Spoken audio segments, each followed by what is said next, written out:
How fitting he is close to me and close to you. Harry Connick Jr. this morning, everybody. Welcome.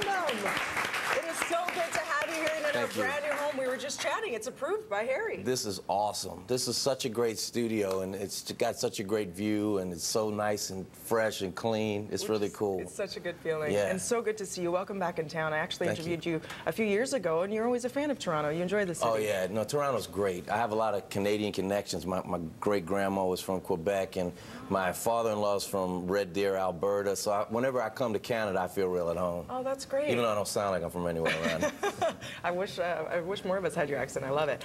Talk to me about your songs. The cool thing is I was listening to it yesterday. It's amazing. All of them are. This is your 24th album. You should be, what, 68 by now? Well, if you look at it like that, I probably should be around that age. But we get in the studio, we get in and out pretty quickly, you know. So it's a lot of fun. It's a lot of work, but we have such a good time. But if we're up to me, I go in the studio, you know, 5-6 times a year, but you have to kind of wait. But these records are fun to make, and they don't take that long to make. They're just, we have a blast in there. But Harry, you're always on the pulse. 25 million sold, which is amazing considering nowadays a lot of people aren't forking out the cash for music. Right. So, I mean, kudos to you. And this time, collaborating with the one and only legendary Clive Davis. What was that like for you? Because you usually, people may not realize how in control you usually are of your own music in terms of writing and producing. Yeah, I like to be in control of it. And, you know, like you said, I've done, 20-something records. So when Clive asked if I would be interested in working with him, the first thing that came to mind was, what does that mean? I mean, I'm probably like most people who say, what does it mean when you work with a producer? And I had no idea because I've never really worked with a producer in that capacity before. But it was amazing because we had different opinions kind of coming at the same goal, which was to make a CD of songs that everybody knew with me just singing them, straight up singing, not doing any crazy stuff with the arrangements, just kind of a CD that you put on and sing along with. And it took us a while to find each other's vocabulary, but once we did, it was really fun. It was smooth sailing. And it shows. It's brilliantly done. Everything from Presley, the King, right, to Sinatra and Bennett. I mean, really well done in terms of the song choice, selection, and the way it all folds together. Tell me, you do so much, film, TV, music. Obviously, music is your passion. Do you prefer film over TV? Do you like doing them all equally? Are they all like your 3 daughters that you have? What is it like for you? That's a great way to put it because, I love my 3 daughters, but you really love them differently. I'm constantly asked, Dad, do you love me more than, my sisters and things like that? And you can't love them more, but you love them differently. And when I'm on a movie set, all I want to do is make movies, when I'm on a film set or a TV set. When I get in the studio, it's like I've forgotten completely that I'm an actor, and all I want to do is make music. I get very, very intense about the project I'm on. And then, but the thing I enjoy the most is the variety. Sure. I like the fact that I can go from one to the other. And you're so good at it. The comedic flair, some of my favorite Will and Grace episodes are the ones with you in it. Do you still get people stopping you from that? Man, I have people asking me for medical advice.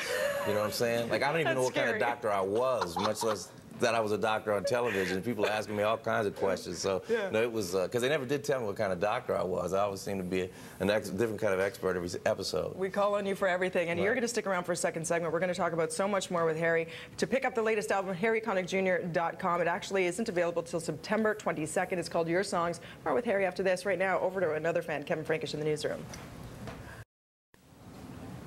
Harry Connick Jr. gracing us with his presence and charm, as always. Here with this album coming out September 22nd. It's called Your Songs, but you do so much more. We already touched upon film and your TV career. You do it all, including charitable work. I want you to talk about NOLA Musicians Village. It's amazing in New Orleans. Yeah, I'm from New Orleans, and after Katrina, we, meaning me and my friend Branford Marsalis, were trying to figure out a way that we could help the city. So we decided to get started in building as many houses as we could, and that turned into the Musicians Village, which is about 80 homes, and 80% of which are inhabited by musicians and their families. Wow. And it's fantastic. It's an unbelievable, colorful place. The houses are all different colors, and right in the center of the Musicians Village, we have a music center being built. We're going to break ground for that in October. It's called the Ellis Marsalis Center for Music. So it's something that just is a testament to actually getting up and getting it done, and all the great tens of thousands of people who have helped us and donated their time and money. So we're really excited about it. And you can always use more, obviously. I mean, so much devastation, it's going to take years and years before it gets back to where it was. And great to see that the music will be able to thrive. Boy, that was the point, to get these musicians back, living in the community, and to be able to pass the tradition on, like I was fortunate to experience when I was a kid.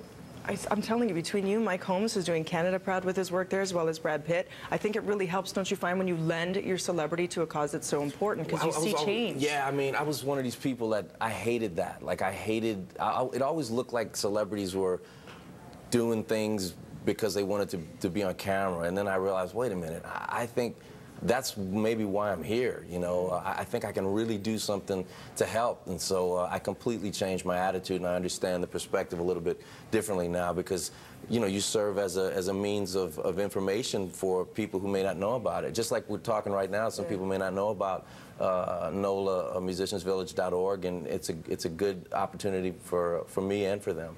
Tell me this too. Did your perspective in life change when you had your girls? Oh my God! Did you find being a dad really changed you? It changed everything. It just made me realize I would get in these deep philosophical arguments about art and music and things, and then I started thinking, how is that? What does that have to do with my kid getting on the bus to school every day, or what does that have to do with, you know, am I going to make sure I'm there for one of their birthdays? It just didn't.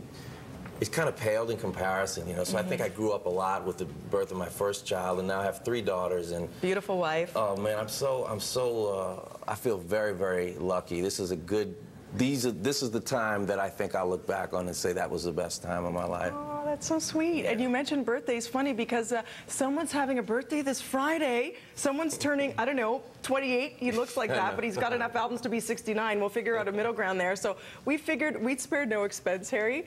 This is the most favorite donut in Canada. We had somebody in the survey says the Boston cream. Oh my God. Okay, I know it's Boston. We're Canadian, whatever. We like the Boston cream donut. So you can give that a whirl. You don't even know how good that looks. Is this in high def? Did I do that? I blew it out with my laughter. Thanks a lot. You did. Appreciate the celebration. Let's try this again. Thanks. So, you know, it's my cake.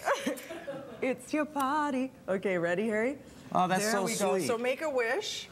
Can I say my wish, or it won't come true? You're not supposed to. No. All right, I'll say the opposite. I hope that I never come to Canada again, and I don't sell any CDs here, and I don't like anybody in this whole country. Thank you so much. Pick it up. It's called Your Song, September 22nd. HarryConnickJr.com, NOLAmusiciansvillage.org. Please come back anytime. You are a delight. Thank you so much. So good to see you, and enjoy your birthday. Thank you. Okay, there you go. I think it's all downhill from here, really. What's going to top that? Over to Jen at Live Eye. Jen wants to say hello. She apparently, you helped bridge the gap between her and her husband when they first met. He was part of your fan club, and since then, Sparks, and they got married. Him? Yeah. He was part of my fan club? Yeah. Who would marry a guy like that? Hey, Jen. I know. I'm thinking that now, but back then, what was I thinking, Harry? No, but happy birthday. It's great that you're on our show. We are at Cirque du Soleil. Harry Connick Jr. is in town. He should come see Cirque du Soleil.